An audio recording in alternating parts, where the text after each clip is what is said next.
सैफ अली खानवर हल्ला करणाऱ्या आरोपीला ठाण्यातून अटक। ठाण्याच्या कासारवडवली भागात मुंबई पोलिसांचं मोठं ऑपरेशन। गुन्हे शाखा आणि वांद्रे पोलिसांची संयुक्त कारवाई।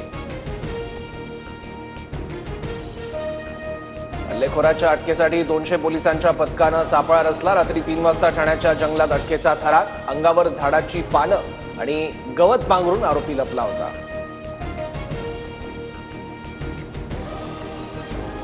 सैफवर हल्ला करणाऱ्या आरोपीकडे बांगलादेशची कागदपत्र। आरोपी मोहम्मद शहजाद 6 महिन्यांपूर्वी मुंबईत आला। आरोपीचं मुंबईत विजय दास नावाने वास्तव्य। मुंबई पोलिसांची माहिती।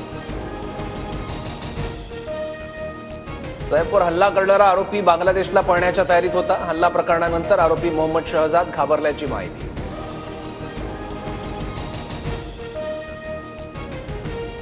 ठाण्याच्या लेबर कॅम्पमध्ये रात्रभर अटकेचं ऑपरेशन। व्हिडिओ TV9च्या हाती। मध्यरात्री लेबर कॅम्पमध्ये पोलिसांकडून चौकशी।